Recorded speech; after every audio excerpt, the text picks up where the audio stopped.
And welcome back, footy fans, to another episode of Donnie's Disposals. I am your host, Coach Donnie Hess here, back with another, unfortunately, last SANFL snapshot of the year as we round up and get through the end of the men's season. I know it's been a little while since we've chatted, so there's a few things to discuss here. But before we get into the meat of this particular episode, I got to introduce my co host. We'll start off Woodville West Torrens, super fan and great individual to chat with, Mr. Darce Evans. Darce, it is great to see you, sir.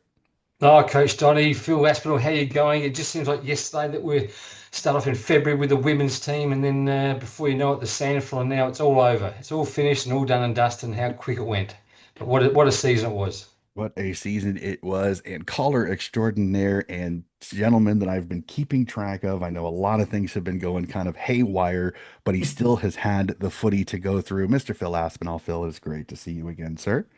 Yeah, g'day, Donny and Darcy, and g'day to the viewers out there. Great to be with you. And yes, to touch on Darcy's sentiments, it's amazing to think that the season's gone.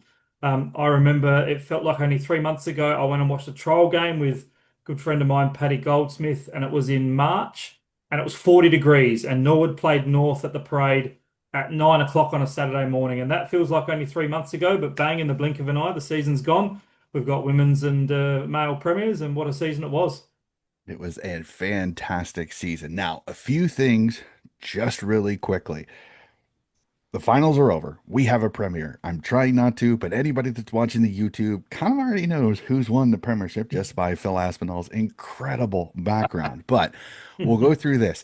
I'm going to go through a little bit really, really quickly the end of the home and away because unfortunately, due to some medical issues and some situations personally, which unfortunately that's the way life goes, we did not get a chance to review rounds 17 through 19 of the men's season. So, really quickly, I'm going to go through the results really quickly to kind of see how we got there, and then I will bring in my co-host to review these incredible finals that we had for the SANFL, and we will discuss who won the premiership and how they accomplished it. So, we'll jump to round 17 as we saw Glenelg beat North Adelaide by 5, 79-74.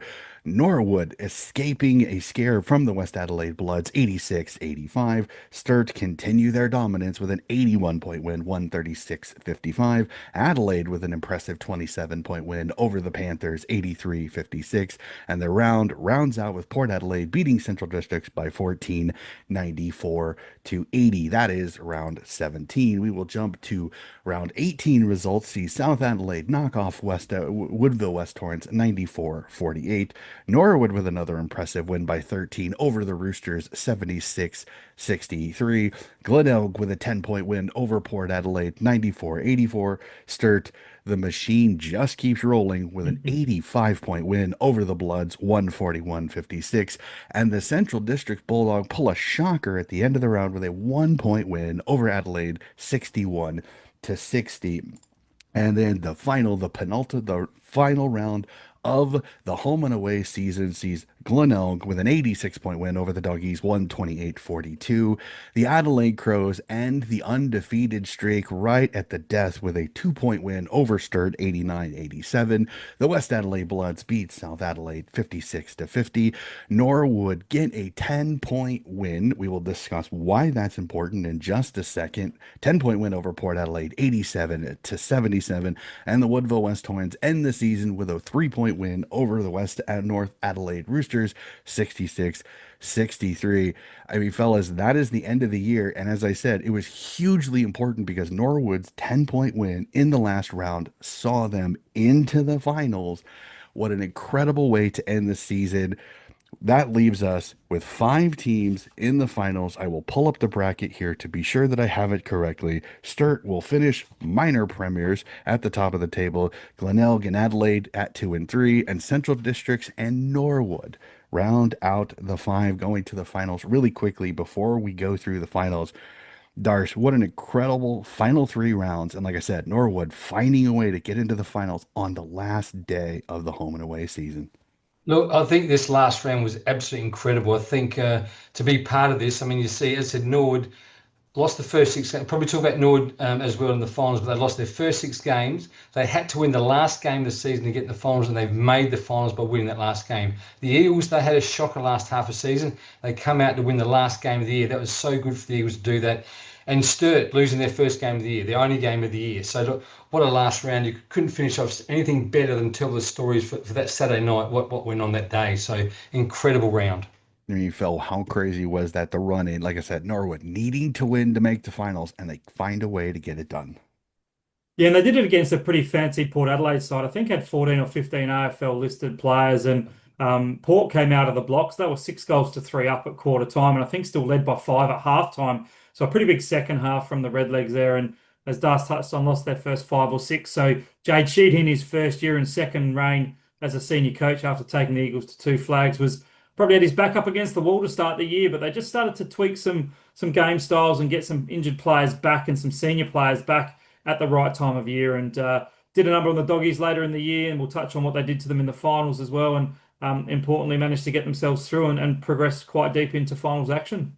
Definitely, for sure. So let's jump into it. The first round of the finals. We will start off as Norwood continue their magic run as they knock off the Western by the Central District's Bulldogs 75-57, and a classic as Glenelg edge out the Adelaide Crows by one 74-73. Phil, we'll start with you. Two incredible games of football, 3-goal game between Norwood and Central Districts, but a 1-point thriller between the Tigers and the Crows. Yeah, it was an entertaining game, this first one, the elimination final, of course, season on the line for both sides. And Paul Thomas's men were probably, not going in with the greatest of form, having had that 80-plus point touch up at the hands of the Tigers the week prior. So they got off to a good start, did Central, led by 3 goals at quarter time, level at half time. But then in the end, I think it was a 6-goal to 1 final quarter that saw Norwood run away. And I think Tristan Binder was impressive with 3 goals, really set up the game in that second half. So the Dogs' up and down season came to an end, and the wind in the tail of the Redlegs continued to sail them through to the next level of finals. Yep, Darcy, your thoughts on this last round of this first round of finals?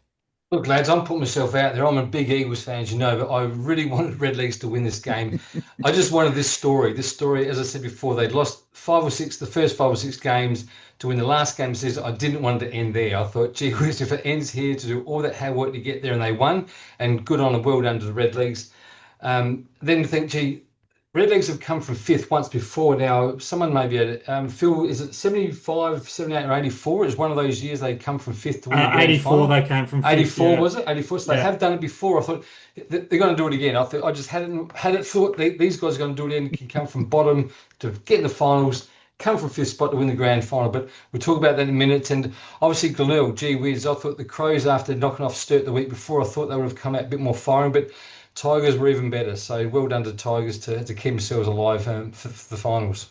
That's kind of crazy. Sorry, Phil, that it had to be against your Central District's Bulldogs. Yeah, that's Sorry. right. Hey, it is what it is. He's like, Good story to tell. he's like, I This wanted it to story. go. He's like, I wanted it Yeah. to go so much, and I'm like, I'm sitting here going, you are aware that is Phil's Central Districts that Yeah, they had to beat in the first round. You've got to be playing your best footy at the right end of the season. And unfortunately, That's Central's form tapered yeah. off in that back half of the year, and Mhm. they had a few injuries and some suspensions that didn't help. But that just very quickly, that game between Glenelg and Adelaide, sat in the media box and watched this one. It was an absolute thriller. Matt Mm. Allen kicked a dribbler across the ground and buffeted into the point post to be the go-ahead point. Crows kicked the ball in, siren sounds as it comes in. So it was a thrilling game there for both sides. Braden Cook, star in the making, kicked 6 goals out of the 11. So he's definitely got a big future ahead of him. But that was a classic first 2 games to kick off the 2025 Host Plus finals. Yes, definitely. And it only gets better. Let's move to the second round. I'm going to do it in reverse order because the second one is probably the one everybody's going to talk about.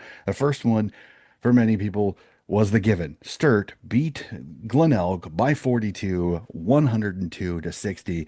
But the shocker is the Adelaide Crows go out in straight sets as the Redlegs knock them off by 34, 104-70.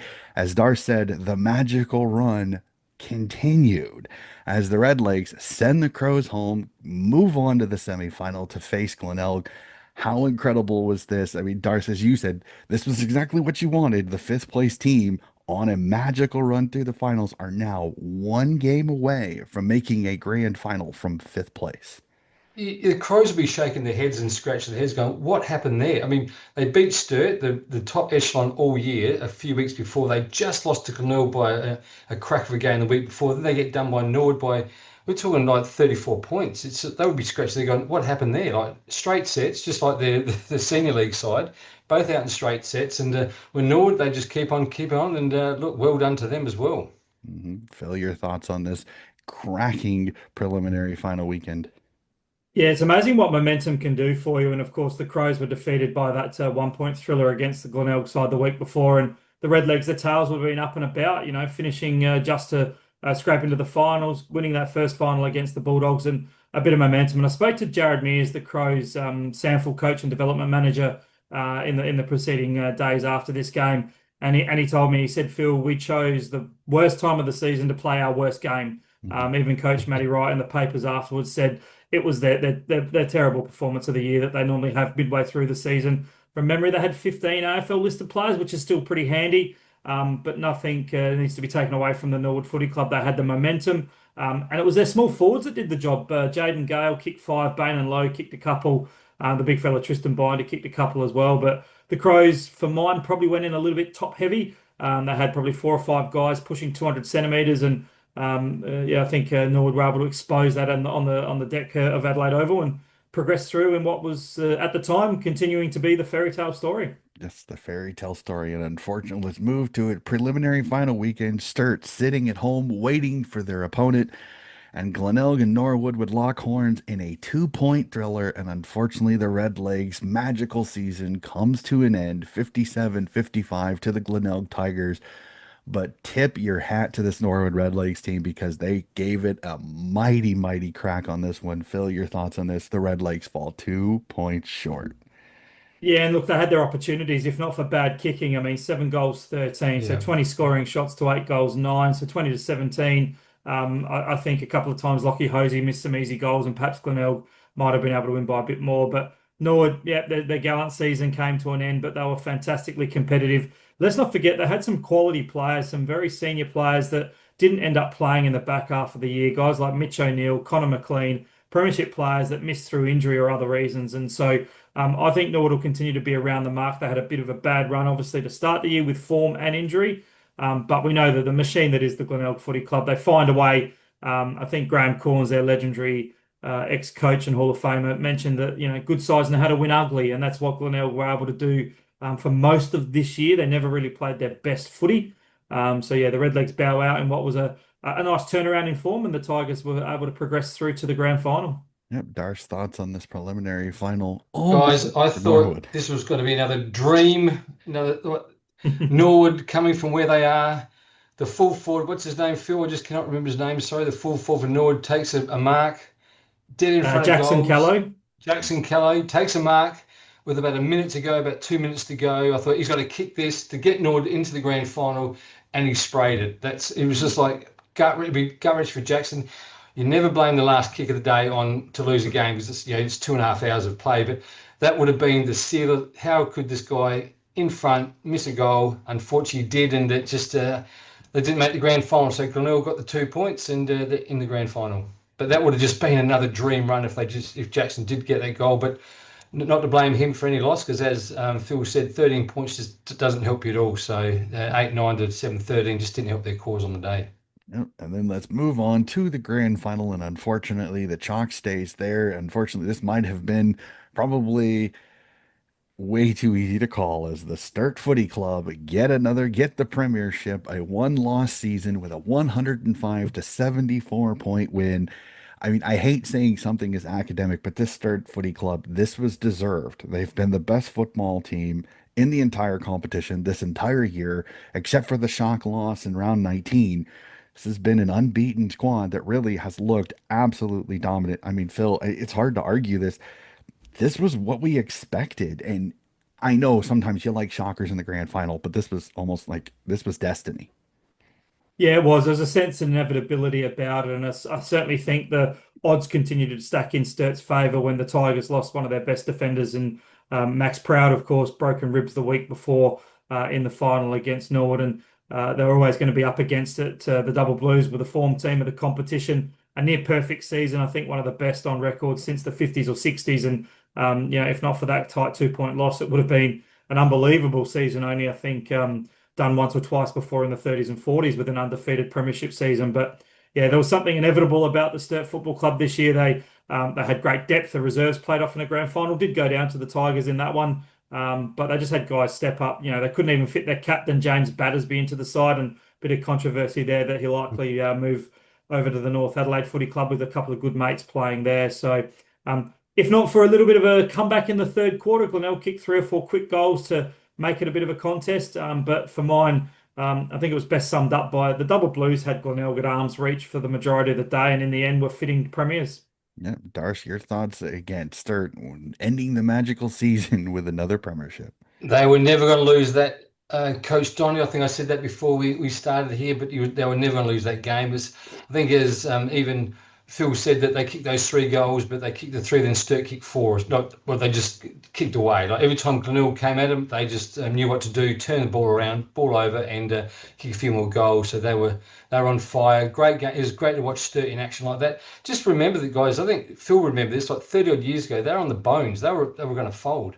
Yeah. And since then, 2002, they won the grand final. They've been in the finals just about ever since that time. So this club has just done all their supporters proud of what they've achieved since that time. They nearly folded too. Yeah, So well Sue done to Dewing needs to Sturt. take full credit for that. The CEO of the Sturt Football She, Club. She's been there for a amazing. She while is. now. She's Yeah, yeah, very dedicated and passionate woman. She's involved with the community as 100%. well. And Yeah, they've been lucky. A lot of clubs get financial benefactors, which keep them alive in certain circumstances. But yeah, Sturt were close to having to close the doors. They've had a lot of issues with the council, with their yeah, the picket fence around the oval, which looks like it's going to be resolved moving forward. But yeah, take nothing away from the Double Blues. I thought Tom Lewis, their stand-in captain in the absence of James Battersby, continued his McGarry Medal breakout year. Was brilliant. Amazing to think that he almost died a couple of years ago. He had a punctured lung and almost bled out through his own, I guess, willingness to put up with the pain, if not for the persistence of their doctor. Got him to get to hospital and ended up having some really serious internal bleeding. So he's managed to come through that, win a McGarry, win a premiership, and the star on the making for mine. Look out for number 8, Angus Anderson. I saw him a few years ago in the reserves and suggested to Central coach Paul Thomas, if he's not getting a league game, he might be handy to have a quick chat to. But he ended up winning the best on ground medal as well. So the Jack Odie for Angus Anderson. Some talk he'll get drafted by an AFL club, but a brilliant year from the Double Blues. And Marty Matner, great also to see him to commit to Sturt for next year as well.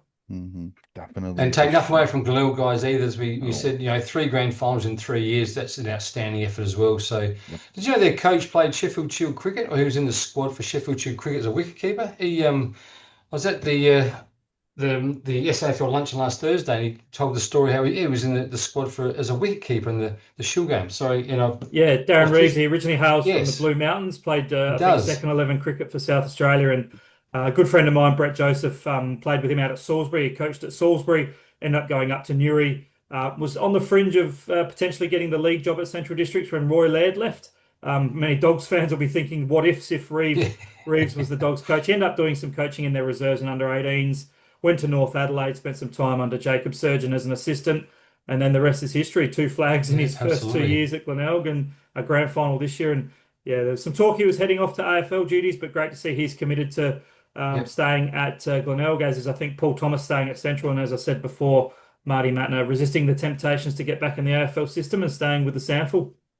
It's incredible. It's great, and Yep. it's great for the sample to keep these quality coaches there. And the best part Mm. is these youngsters that are Yep. coming through, these experienced players that, again, there's always constantly there's chances for these players to eventually maybe make it to the big time up in the AFL. So absolutely love it for the competition. So that is it, fellas. That is the men's season wrapped up with a tight little bow.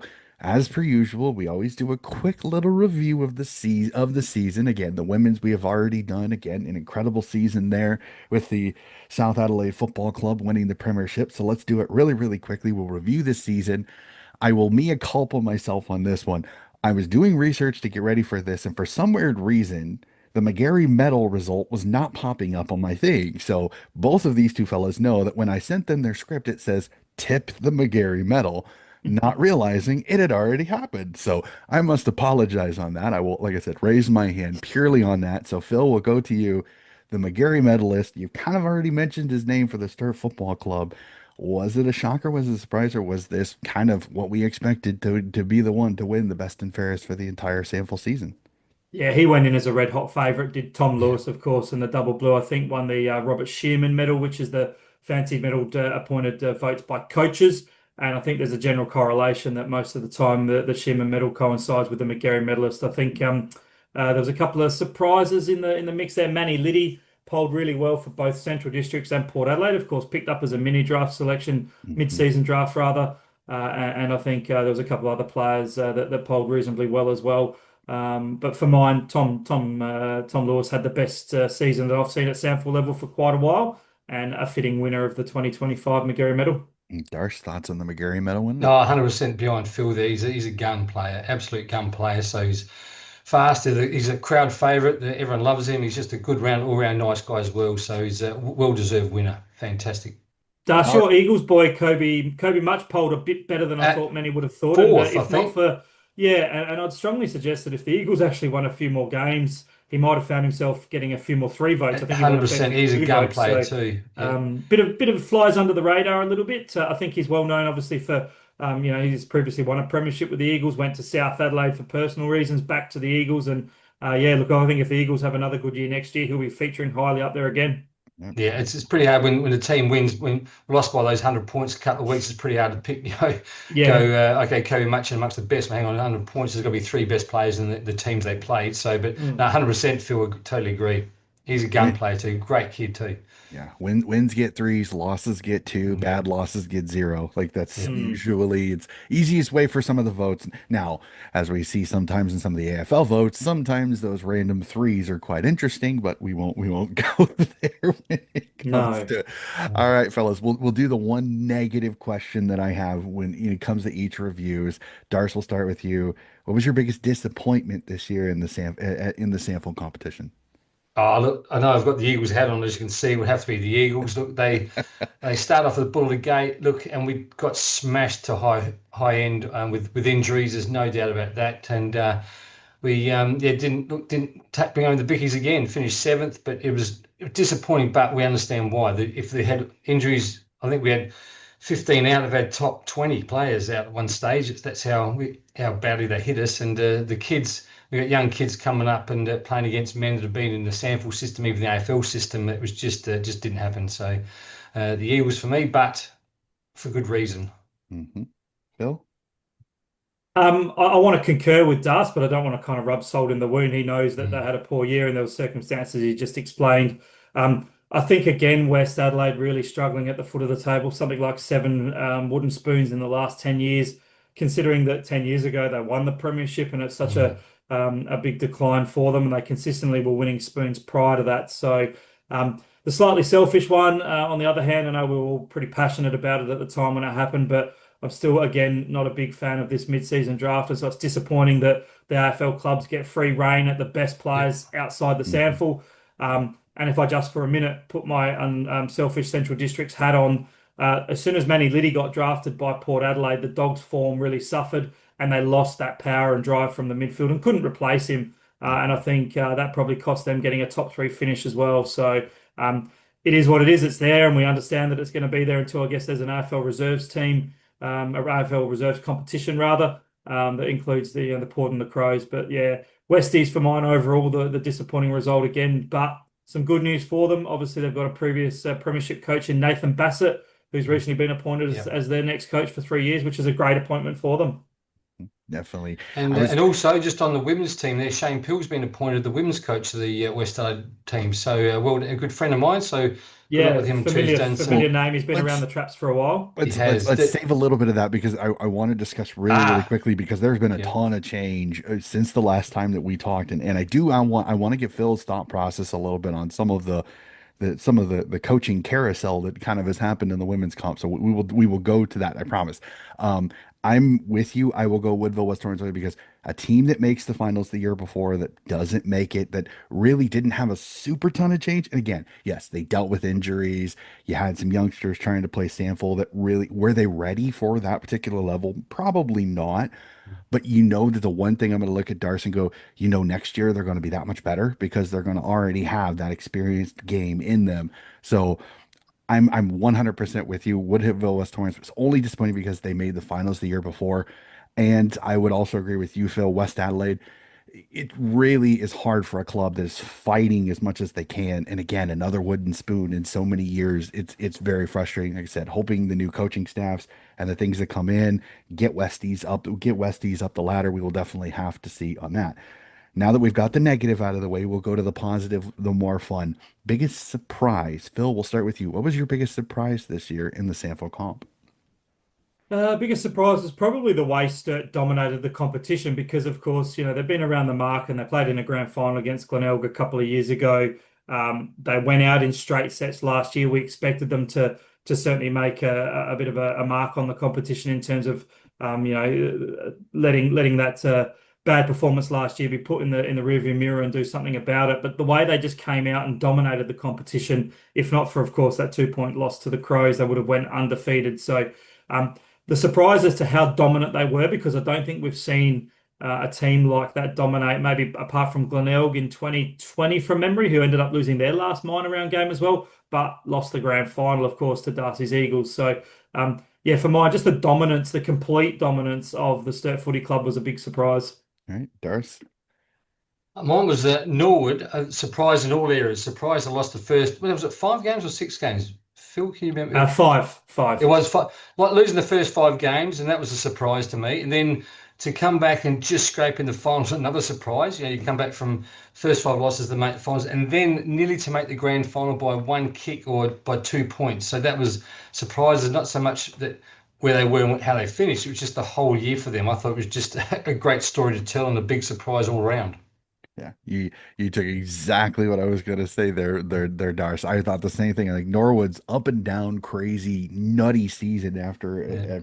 just and then getting into the final and then being the darlings of the finals. Like that you have to say that is it's such an awesome thing. And the fact that I'm looking at the ladder now. Norwood had a losing record and damn near got to the grand final. Holy crap. So Mhm. it just shows you how tight this competition is. But it also it really points out Phil's like the dominance of Sturt, how good they were. That this Mm. competition was really razor thin for basically from two down to basically seventh. I mean, there's not a lot of wiggle room between it. One loss here, and you're out of the finals. And Norwood makes it on 8 and 10 and gets all the way to the preliminary final and falls 2 points short to the eventual losing team in the grand final to Sturt. So just the season was incredible. Sturt again. I personally, in the little time that I've never seen such a dominant performance in one particular season. I think that's why the shocker of the Adelaide win in round 19 was such a shocker because I kind of penciled in Sturt as a unbeaten team going into the finals for sure. So, speaking of the finals, everything like that, game of the year. This is always my favorite because I want to see have you guys done your research? Have you gone through what was that one game that you're gonna go back after the year and watch again? Darce, what was your game of the year? The few, because obviously being tight at the women's, I didn't get to see many like men's teams out in the open, but that's all good. But I did watch that Nord Sturt game where Nord were 3 goals up going into time on. I thought Nord are going to knock off the top side, the dominant side of the whole year. Here we go. Nord again. I've talked that story most of tonight about losing the first five, blah blah. And here they are knocking off the top side, but. Sturt never gave up, kicked 3 goals in the last 3 or 4 minutes and ended up winning the game. It was just that 5 minutes of football was the best football I've seen. That they never give up, never die attitude to Sturt, and they won the grand final. That's exactly what they're all about. All right, Phil, your game of the year. I've kind of got two, but one's just kind of a bit of an indulgence, and that was I think it was late in the year where Dougie Cochran made his league debut for Central Yep. Districts against North Adelaide out at Prospect and at Elizabeth rather. And it was more of a generational thing, as someone who was brought up in the 80s and 90s, and my dad took me to the footy, and I now take my son to the footy, and our passions lie in SANFL footy. My dad supported the Doggies back when he was a young fella and had Richard Cochrane Sr. to follow. I played junior footy with Richard Cochrane Jr. I followed the Doggies in the 2000s where Stuart Cochrane played in premierships.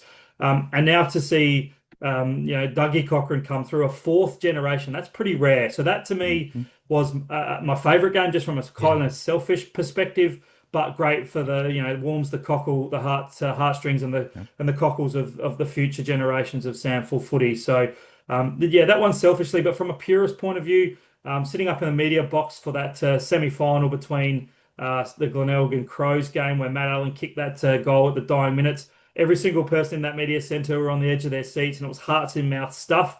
And it really showed that good sides know how to win ugly, and that's what Glenelg were able to do on that day and get the points to progress through to the next round. Yep. I remember you talking about Dougie Cochran's debut before Mm, that particular mm. game. I remember that, and I tuned in and saw how in a great debut it was. I'm gonna throw one. I think I'm interested to see what you guys think of this. My game of the year is probably the one. It's because it stunned us all, and that is round 19, Adelaide knocking off Sturt in the final round, Yep. 89-87. I think it's just because of the earthquake that it sent through the competition because everybody was like, "Whoa, Sturt lost." I mean, I remember seeing that result and I was like, "I have to watch this." And what an incredible game of football between two really good football teams. Again, maybe this was the jolt that Sturt needed to really kind of go, okay, you know what?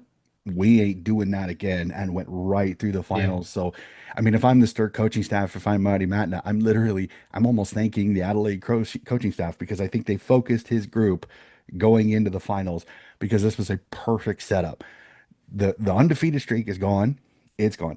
Adelaide get the win, send the shockwaves. But I mean, when you have an undefeated team go down in the final game of the season, what an incredible way. So for me, game of the round, Adelaide Crows knocking off Sturt, round 19, 89-87. So again, season over with, but we always have to have our fun crystal ball moment. So, Darce, we'll start with you. What are you looking forward to for next year's Sandful season? That is a crack of a question, Donny. I think what I saw this year was just a mixed bag of everything. Look, you've got, I think we just talked about Nathan Bassett just joining West Adelaide as the coach. Now, can he take him from bottom to top or bottom of the finals? Can Eagles, come back from where they were seventh, getting all their players back? Can they now make the finals? Will Sturt buckle? It's just going to be a mixed bag next year. I think it's just all over the shot. And I'm just looking forward to it. Say, can Nathan Bassett do it? Can Eagles do it? Sturt with it? Can they keep doing what they're doing? Can Glenelg keep doing it? I mean, Glenelg's been doing it for 3 years now. Sturt the same. They knocked out straight sets last year. It's just a mixed bag of everything. I'm so looking forward to it. Nothing in one in particular, but obviously Eagles to make the finals. But it's going to be a mixed bag with everything going on. All right, Phil, what are you looking forward to in next year's men's competition? I guess just getting back in the commentary box is going to be missed. I'm not a fan of cricket, so I hate the off season of SANFL footy, and I'll dabble in a bit of volunteer commentary of the AFLW stuff just to keep the toes in the water. That's only halfway through the season, so look, I'm just looking forward to seeing how the teams respond next year. The Double Blues, they'll obviously be the hunted. They'll be the mantle of reigning premiers. To Darcy's point, and I touched on earlier, really fascinated to see what direction now West Adelaide will go under the tutelage of Nathan Bassett. I think it's great to get a well-appointed coach in, but there's a lot going on behind the scenes that I don't think Nathan Bassett can fix. There's some financial concerns there. They need to improve their relationship with the local council. So that'll be interesting to see how that transpires. And Unfortunately, their um, CEO resigned too last week again. yeah, So that's right. yeah, Yep. Alison Surgeon, we know is out there. She's the wife of now ex-North Adelaide coach Jacob yeah. Surgeon. So I'll be interested to see how Josh Franco goes at the Roosters. But speaking of coaches, and it's just on the rumours that I've heard, but might be interesting also to see, and I'm sure Das will touch on this if he knows anything more, as to who the next coach of Woodville West Torrens might be, because I've heard strong rumours that Source Jacobs might be back into the AFL system next year. Can't Oh say I've boy. heard that one. So yes, I have not heard that one. I must say David Cuzzer, the CEO, has been brilliant in keeping us updated about, they've just gone through the football department, there's going to be no stone unturned, left unturned for next year. They're doing everything they possibly can. So, but certainly that one hasn't come out. So, Well, I'll Time will say this. tell. and look, I wish Source, if he does go, I wish him all the best. Good. He's a great bloke and a good coach. Unfortunately, I think everyone knows that the injury smashed him this year. And unfortunately, Mm. he didn't show his true colours, what he can do. Yeah, I was gonna say I hope not. I really hope he doesn't go up, but if he Yeah, does, all the best to him. Again, I think what he's done has been great work at Woodville Torrance again this year. It's not on his coaching, it really is. I mean, there's only so much you can do. There's only so much you can do tactically when you're trying to go with youngsters that are yeah. not maybe at that level yet. So no, for me, what I'm looking forward to next year, it's another off season of how are Port Adelaide and Adelaide going to whinge in the off season about how they're trying to get over to the VFL? It's the thing that I always do every year. It's like I love the SANFL competition. It has been so amazing to see such fantastic football in the state leagues. Again, I think all three state leagues have their each unique little flavor to them. And this one just it has this fun flavor of this is very much a community football. And absolutely love that it's there. But you have the divas that are Adelaide and Port Adelaide, and every year they have to do some kind of stink in the off season. And it's just very annoying that what I'm looking forward to is hopefully they're quiet for an off season just once. Hopefully. I really do. Well, I hope they're not. well, They probably won't be because they always have to find some diva moment during the off season. But when it comes to the footy, I'm with you guys. Like I cannot wait to see Kent Sturt back up another season with one loss. How does several of these teams will West Adelaide jump up the team? Will the South Adelaide youth movement finally produce mm, some more production next year? How will Port Adelaide and Adelaide, if they are playing in the competition, how will their AFL lists balance out? How that will go? Central Districts with Dougie Cochran, how is his progression as a youngster through it? So many great stories. Cannot wait. Glenelg Tigers, can they do a fourth year of making the finals and continue this nice little run? A little bit like the VFL's Werribee, who they got picked apart and this year fell a little bit short. So, fellas, that is it. That is the entire season done. Men's season wrapped up in a bow. But before we get to the outro, I got to ask you, Phil. We've had some merry-go-round movement in the coaches in the women's competition, including the appointment of the new Norwood footy coach. And he's a name that we know quite well as the former Central Districts coach, Ben Hunt. So it's a very interesting situation. I know I talked with Ali Farrell, and she stepped away from football for a while. And again, I've sent her my positive vibes on that with her and Brad, everything with that. Disappointed she's not the head coach, but I understand she wants to move on with life.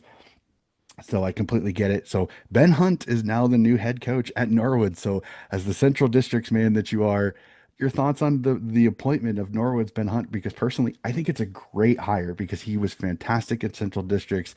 Things kind of didn't go the way they wanted it to this year. So your thoughts on the appointment of Ben Hunt at Norwood Footy Club? Well, not too many people would know this, but it's actually a homecoming for Ben Hunt. So Ben used to be a water trainer for their league side. So he's been involved at Norwood before. He's got a very strong connection with what many people dub the Norwood Thirds, Payneham Norwood Union. Mm. Of course, a very close amateur club, Yeah, heavily involved with the Norwood and a strong connection with the Norwood Footy Club. Gary McIntosh, a legend of the Norwood Football yeah. Club, had mentored Ben through his coaching ranks. And I think he was assistant to Macca in the men's team. He was involved in the women's program. So it is literally a homecoming for Ben Hunt. I think it was a mutual decision from Central Districts and Ben to part ways with the Bulldogs. And again, using the same word, a homecoming. Many won't know, but Sean won't know Sean Ribbons too much, but he's a great local Barossa boy from New York that used to coach Central Districts in their inaugural season. So it'll be great to have Ribbo back in the SANFL W system. Very, very popular amongst the playing group. So yeah, look, there'll be a little bit of movement, of course. There'll be some other clubs that are appointing. We talked about Shane Pill earlier, appointed as the West Adelaide women's coach, but I'm not really surprised with the Hunt one. I had heard some rumblings that he was looking to get back into the Norwood system. So good luck to Ben, and I guess congrats to him on his great coaching tenure at Central Districts, which included that 2023 flag. Yep, definitely for sure. But I had to 100%. ask you that when I saw I saw that announcement and the Norwood Footy Club put that out, and I was like that makes me giggle a little bit because Central District's right over to the Norwood coaching, which Ben Hunt is an incredible coach. He did fantastic in Central Districts. I think he'll do fantastic at Norwood. I know now we're starting to see some free agent movement. I know I was telling Darce off Mike a little bit that I actually knew about one of the moves 24 hours before it was announced. And Yeah, that was yep. Kiana Lee actually appeared on my show and had told me that night when I talked with her that she had signed with the Glen Oak Footy Club. So it took everything in my power not to say something on the podcast. Like I wanted to go, Glen, and I went, no, can't say that yet because it hadn't even been That's a announced. huge get for Glenelg. It's their Yes, third I agree. SANFL club. She's obviously Yeah, started at the Eagles, went to Yep. Norwood, Yep. but under Talia Radana, former Crows player, they've struggled a bit Glenelg in the last couple of seasons. They need some Yep. quality, and they've got quality with a capital Q under Kiana Lee. 100% on that. And the biggest thing is they have some massive holes to fill. I mean, Jess Bates with her Yeah. retirement, Sam Franson Yep. retires. They Hmm. had some holes they needed, and this is a fantastic signing for them.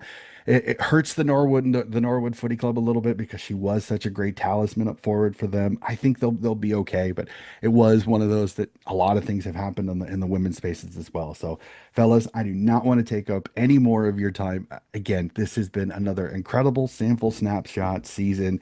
Again, this the South Australian League has been so kind to me.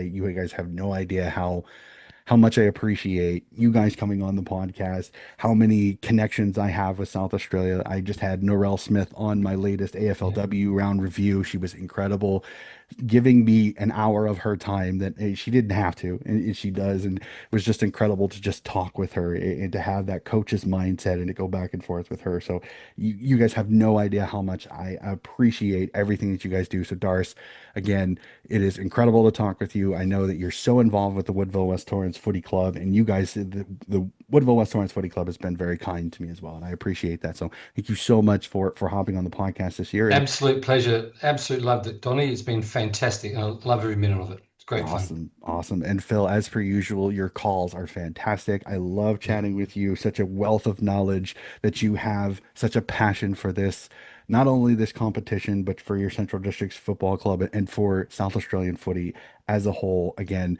I love your work. Thank you so much. Best of luck with your AFLW calls.